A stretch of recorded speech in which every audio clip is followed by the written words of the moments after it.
Bonjour à tous, ravi de vous retrouver pour cette présentation d'une nouvelle distribution Linux. Aujourd'hui, nous verrons ensemble la Salix OS 14.2 dans une version RC, c'est-à-dire Release Candidate, ce qui signifie qu'elle n'est pas encore tout à fait terminée, mais elle sera d'ici la fin de l'été 2016.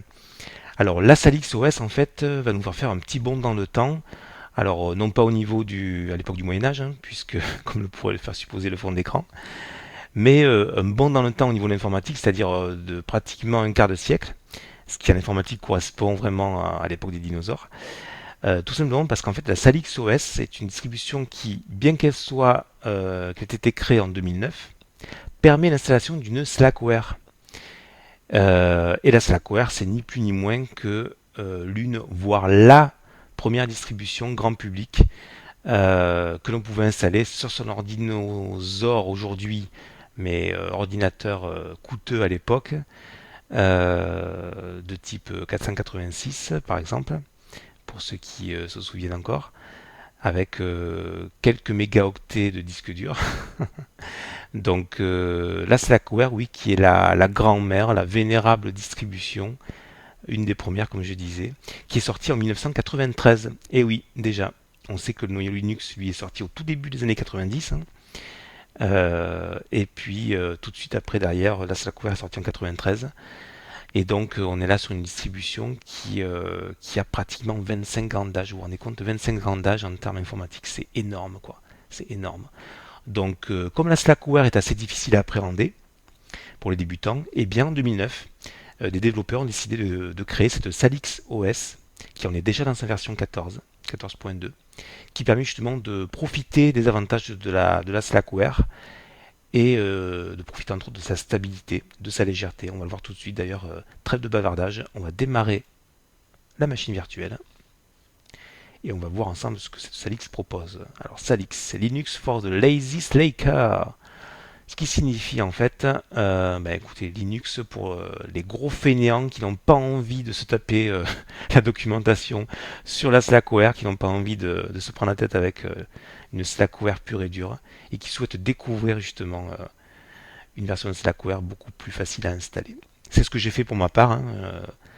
J'ai préféré installer la Salix. Je l'ai installée ce matin d'ailleurs. Vous voyez, dimanche 14 août, elle est sortie à la fin de la semaine. Je crois qu'elle est sortie le 13, me semble-t-il. Et donc, on va voir ensemble quelles sont les qualités de cette distribution. Alors, le temps pour moi de mettre mon identifiant et mon mot de passe dans ce fabuleux GDM. Et on se retrouve pour tester cette version de la Salix OS. Alors, on arrive sur le bureau de la Salix. On est sur une version de XFCE 4.12. Tout ce qui est le plus classique, avec le menu ici, qui n'est pas le menu Whisker, qui est un menu classique, mais qu'à cela ne tienne, c'est rapide, ça répond bien. Menu déroulant qui est très très classique pour les personnes qui basculent de Windows à Linux via la Salix, pas de souci, vous retrouverez vos marques très rapidement.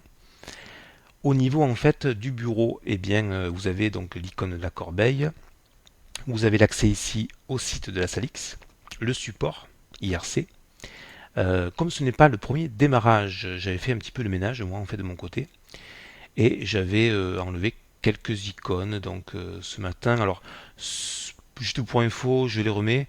Donc au premier démarrage, si vous installez, si vous souhaitez tester en fait la Salix, puisqu'on peut la tester comme toute autre distribution Linux sans installer, sans modifier votre disque dur, vous aurez ce type de présentation avec bien le disque dur, le répertoire personnel, etc.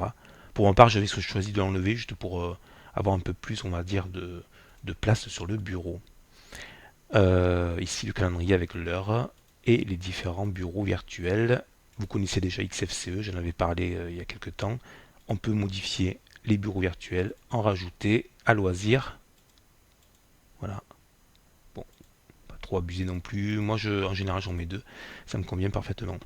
Alors, ce qu'on peut vérifier au niveau de la Salix, c'est bien tout simplement, c'est ici en ouvrant un terminal, la version du noyau. Alors, on est sur un noyau 4.4.12, donc qui date, qui est assez récent, sans être le tout dernier noyau en date, version qui date du 24 juin 2016. Et ce que je voulais vous montrer en fait en ouvrant le terminal, c'est en fait la gourmandise de la Salix. Donc on va vérifier ça avec la commande htop. Alors vous voyez qu'elle est à peine à 199 mégaoctets de mémoire vive. Oui, vous avez bien vu. 199 mégaoctets de RAM consommés. Essayez de trouver un système qui consomme. Alors on peut toujours trouver un système qui consomme moins évidemment. Mais parmi les logiciels libres, c'est vraiment intéressant parce que j'avais choisi en fait d'installer une machine virtuelle avec 2 Go de mémoire vive. Et vous voyez que je suis à peine à 200 mégas consommés. Donc c'est vraiment, c'est vraiment ridicule en fait. Et regardez-moi cette consommation exemplaire du processeur. On est à peine à 2%, voire 0. On frôle, on est vraiment au niveau du plancher, hein. Donc on a vraiment avec cette Salix OS, alors qui est toujours dans sa version de test, mais comme je le disais, qui sera vraiment disponible prochainement d'ici la fin de l'été dans une version stable. euh, on a vraiment une consommation qui est vraiment idéale, quoi. Si vous avez un ordinateur qui date d'il y a quelques années, même du début des années 2000, foncez, quoi. Allez-y, vous prenez une ISO de la Salix OS qui doit peser 1 giga 100, c'est l'ISO que j'ai téléchargé ce matin. Vous installez ça, c'est vraiment très simple au niveau de l'installation et vous avez un système qui est opérationnel tout de suite. Donc c'est vraiment intéressant de ce point de vue-là. Pourquoi se prendre la tête avec des systèmes qui sont peut-être plus anciens comme XP, donc n'en parlons même plus puisqu'il n'est même plus maintenu depuis maintenant plus de 2 ans. Pour les personnes qui sont encore sous Vista, voire alors Windows 7 c'est particulier parce qu'on a quand même un système qui est performant. Windows 10 vient de sortir l'année dernière et il est aussi performant de son côté. Mais pour les personnes qui sont sous Vista, qui ont un ordinateur qui est un petit peu âgé, puisque Vista en fait était sorti de mémoire en 2008, me semble-t-il. Non, 2007, il me semble. 2006, non, 2006. Oui, Vista a dû sortir en 2006. Mais je pense que la plupart des gens ont dû acheter un PC au tout début des années 2007 avec Vista. Donc pour les personnes qui ont un PC qui date de 2007-2008, même plus anciens, et qui sont toujours sous Vista, qui ne peuvent pas encore installer Windows 7 dessus, eh bien allez-y, foncez, quoi. Prenez une ISO de la Salix OS, vous serez vraiment tranquille, vous allez avoir un PC qui va revivre, ça va être vraiment, vraiment intéressant pour vous, plutôt que de le mettre au rebut à la poubelle ou à la déchetterie. Donc on va sortir du terminal, on continue la visite en fait de la Salix, justement en allant peut-être faire un tour sur le site des développeurs de la Salix. Alors, fourni de base, on a Mozilla Firefox, qui est dans sa version 45, me semble-t-il. Alors, c'est pas la toute dernière version, effectivement. Mais avec Salix, avec la Slackware, justement, on a une optimisation au niveau de la stabilité et de la nouveauté. Donc, vous allez avoir des logiciels qui sont très récents, puis d'autres qui sont un peu plus anciens. Donc, si je fais une recherche ici, au niveau de la Salix OS, de préférence en français. Alors, la Salix ici, je vais ouvrir le site et je vais aussi également ouvrir une Wikipédia, comme ça on pourra voir de quoi il en retourne. Alors, SalixOS sur Wikipédia. Donc, SalixOS est une distribution généraliste, légère. Ah oui, légère pour ça, on vient de le voir. Moins de 200 mégas de RAM consommés. Pour trouver plus léger, c'est difficile. Pas impossible, mais difficile. Convivial, basé sur Slackware, donc. SalixOS se veut rapide, simple d'utilisation. Elle apporte à Slackware la résolution automatique des dépendances, des dépôts plus consistants et des outils d'administration spécialement conçus pour cette distribution. Donc après, bon, vous avez plusieurs indications au niveau de la Slackware. On vous parle justement de la gestion des paquets. Alors, gestion des paquets que l'on verra donc par ailleurs. Je reviens sur le site officiel de la Salix, ici. Donc Salix, c'est Linux for the Lazy Slacker. Donc pour traduire ça par les Linux pour les gros fainéants qui ne veulent pas installer une Slackware, se prendre la tête avec des pages et des pages de doc sur la Slackware. Donc si vous voulez une Slackware opérationnelle, c'est la Salix qu'il vous faut. Donc site en anglais, la page de téléchargement, elle est ici sur Download. Alors là, on a toujours en fait la version 14.1, sachant que la version que je teste actuellement, c'est la 14.2 en version donc Release Candidate. Je vous conseille pas forcément d'installer celle-ci, la 14.2, Mais bon, attendez quelques jours, quelques semaines, et qu'à ça ne tienne, la 14.2 sortira soit en version matée, soit en version XFCE, comme c'est le cas, comme celle que je vous présente actuellement. Voilà, donc l'adresse c'est www.salixos.org et vous allez dans la partie Download. Juste pour revenir en fait au niveau des paquets en fait slapt-get, donc on va justement aller faire un tour de ce pas sur l'outil en fait qui permet bien tout simplement de rajouter, d'enlever, de modifier des paquets. Il est ici, c'est le gestionnaire de paquets gslapt avec le mot de passe qui va bien, puisque comme toute opération sensible sous Linux, on a besoin de votre mot de passe utilisateur. Et là on arrive en fait voilà, dans une version très simple du gestionnaire de paquets graphique. Pas besoin de passer par ligne de commande. Et on peut installer en fait ce que l'on veut à partir de là. Donc sachant que la Slackware est quand même assez bien fournie en logiciel, on va voir ça tout à l'heure. Mais effectivement, si vous avez besoin par exemple de rajouter des logiciels, je sais pas, je vais peut-être essayer de voir avec euh, alors Stellarium, il est bien, mais je pense qu'il va risque d'être peut-être un peu lourd pour le test. Je suis même pas sûr qu'il soit présent dans les paquets. Tac, tac, tac, en calculatrice, qu'est-ce qu'on a? Ah oui, mais là par contre, je vais peut-être déjà faire une actualisation de la liste des paquets. Ce sera peut-être plus sage avant. Je vais voir si je peux faire une mise à jour. Bon, j'ai pas de mise à jour disponible. Là, ce sont les paquets que je viens d'installer. Alors, au niveau du multimédia, justement, j'ai dû installer MPlayer puisque il y avait en tant que lecteur multimédia le lecteur parole intéressant, mais j'aime bien avoir deux lecteurs multimédia en fait justement par rapport à au double emploi en fait. C'est pas forcément une mauvaise idée d'avoir deux lecteurs multimédia. Et justement, vous avez ici une aide très très intéressante lorsque vous aurez installé votre Salix OS. Tout de suite, vous passez par l'installation des codecs multimédia. Donc je vais minimiser ici tout ça. On va fermer le gestionnaire parce que j'ai peur que ça fasse doublon avec l'installation des codecs. Donc vous avez ici un script qui vous permet d'installer donc tous les codecs multimédia. C'est-à-dire que contrairement à certaines distributions Linux où on vous laisse en fait vous débrouiller tout seul pour pouvoir lire vos vidéos, votre musique, etc. Et parfois on galère pas mal de temps, voire une demi-journée ou plus. Donc là vous avez donc ce script ici dans la partie système. Et tout ça vous permet en fait d'installer. Donc ce que j'ai dit? J'ai dit système, mais en fait c'était. On a vu ça, c'était en partie multimédia. Dans la partie multimédia, vous avez la possibilité d'installer très facilement tous les codecs multimédia. Alors c'est ce qu'on va faire parce que je ne l'ai pas fait tout à l'heure. Donc toujours pareil, le mot de passe qui va bien. Alors certains codecs multimédia sont couverts par des brevets, ils ne peuvent pas être distribués, etc. etc. Bon, nous effectivement, qu'on a envie de lire nos vidéos de famille et d'écouter notre musique, on fonce. Et voilà, et là vous allez avoir une mise à jour tout de suite des codecs qui vont vous permettre de lire vos fichiers vidéo préférés. Alors vous voyez qu'on va installer FFmpeg, on va installer différents plugins, le MPEG-2, voilà.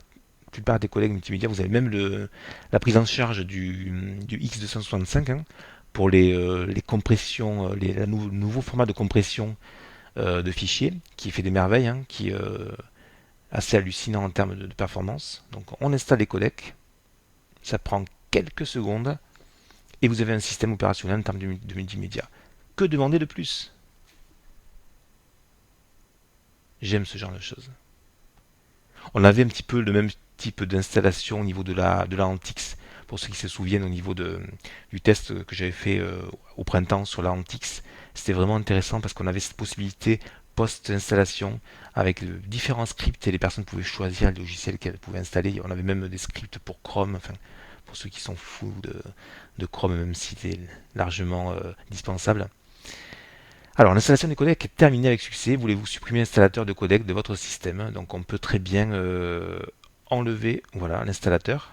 Ce qui fait que lorsqu'on va ouvrir ici la partie multimédia, eh bien, l'installateur a été supprimé.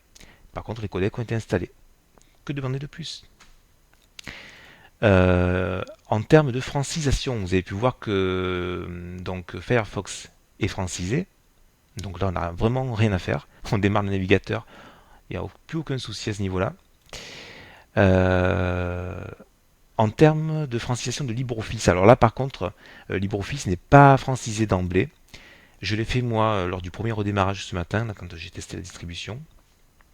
Si je tape par exemple, hop, allez, puisque c'est en approche du 15 août, donc forcément, voilà, petite faute d'orthographe volontaire, clic droit pour la correction, et on s'aperçoit que la correction est installée. Alors, je l'ai fait en fait, je me suis permis de le faire avant de faire la vidéo. Tac tac tac. Donc ici, où est-ce que j'ai mis voilà, vous voyez que je, je découvre avec vous. Voilà, le gestionnaire de paquet GSlap, donc il est ici, je l'avais perdu pendant quelques instants. Donc au niveau de LibreOffice, lorsque vous venez d'installer votre Salix, pas de souci, vous tapez LibreOffice, vous venez chercher ici LibreOffice Help dans la langue qui vous convient le mieux. Alors j'ai laissé l'anglais, j'ai rajouté le français. Tac tac tac tac, voilà. LibreOffice, c'est la partie qui nous intéresse, donc LibreOffice Help en français, LibreOffice avec la langue en français également. On va s'apercevoir qu'elle est cochée, voilà. Et ensuite, eh bien tout simplement, j'ai choisi de prendre Aspel pour le dictionnaire. Et pareil, en version française, de manière à faire la correction que l'on vient de voir tout à l'heure. Voilà, Aspel-fr. Voilà. En fait, il n'y a que ça à faire. Tapez LibreOffice dans le gestionnaire GSlap, ici, tout en haut, comme j'ai fait tout à l'heure. Vous tapez LibreOffice, vous francisez votre logiciel avec Help et avec la, la langue française ici. Vous cliquez en fait sur installer, là réinstaller non puisque je viens de le faire, et vous aurez votre version française. C'est un petit peu le reproche qu'on pourrait faire, tout n'est pas francisé, mais bon, on a déjà quand même une grande partie de la distribution qui est francisée. Justement au niveau du gestionnaire de fichiers, donc on est sur un grand classique, c'est du Tunar. Tunar que je ne présente plus, hein, Tunar 1.6, donc lié à XFCE, qui fait le travail, en plus depuis que le bug est corrigé, parce que l'on avait un bug au niveau de Tunar en début d'année qui a été corrigé, donc c'est vraiment commode. Vous voyez que tout est en français, donc c'est rapide, c'est commode, ça fonctionne bien.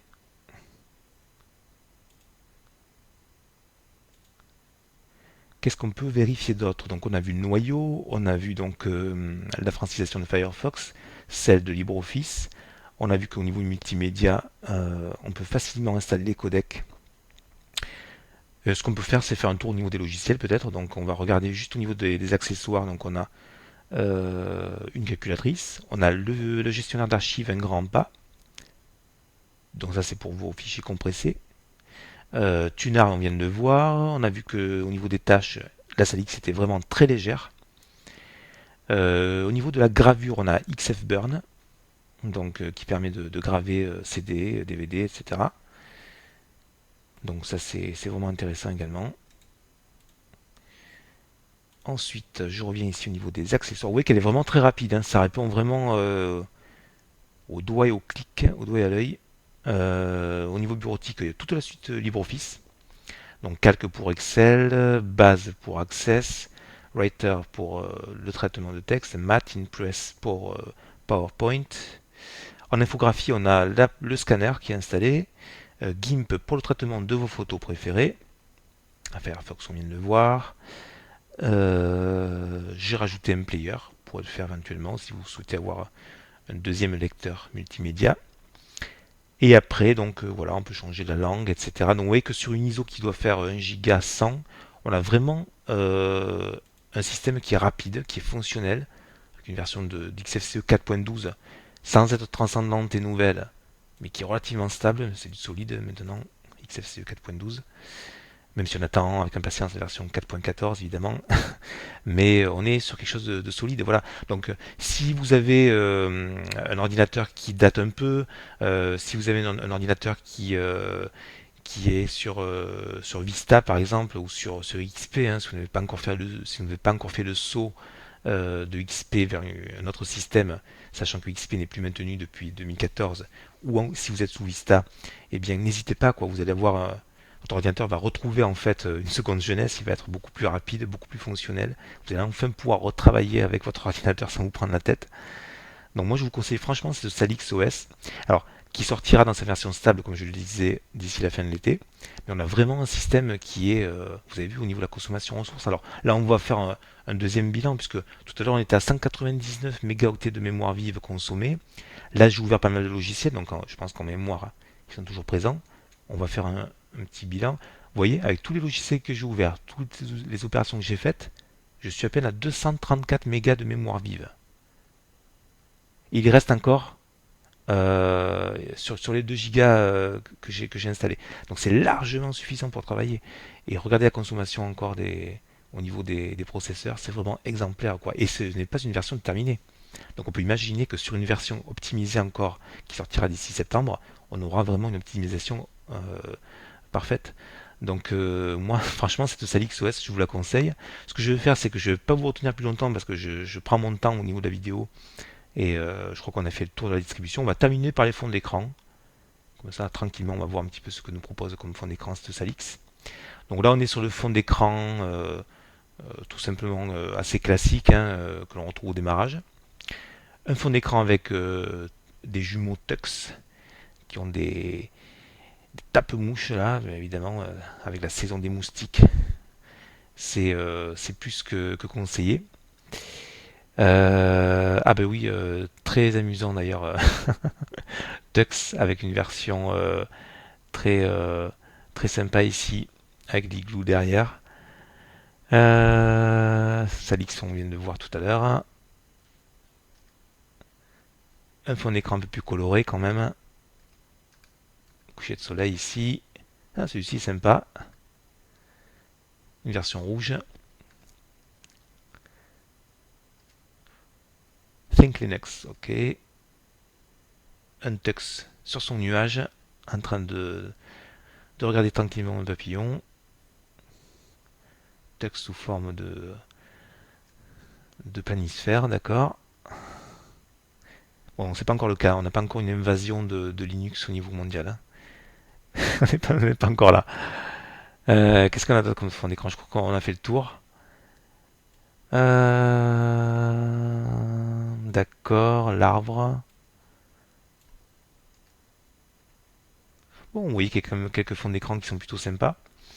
Donc écoutez, eh bien écoutez, le 15 août approche, on est au cœur des vacances d'été. Là, je vois que Tux est en train de se reposer sur son petit nuage en regardant un papillon. Bah, écoutez, je vais en profiter justement pour vous souhaiter une bonne fin de journée. On va arrêter la machine virtuelle à ce niveau-là. Et je vous dis, écoutez, je vous dis à bientôt pour le test d'une nouvelle distribution de Linux, en espérant que je trouve une distribution d'aussi bonne qualité que cette Salix OS qui vraiment me donne envie. Hein. Je ne l'ai pas encore installée en dur, mais je pense que lorsqu'elle sortira en fait dans sa version stable et définitive d'ici la fin de l'été, je m'empresserai de le faire. Voilà.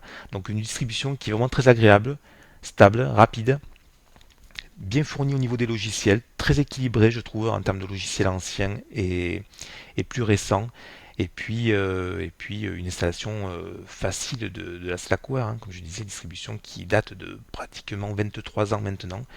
Donc merci en fait aux développeurs de la Salix OS pour nous avoir fourni un système qui soit opérationnel. Voilà. Je vous retiens pas plus, je vous souhaite une bonne fin de journée et je vous dis à bientôt pour le test de nouvelle distribution de Linux. À bientôt, au revoir.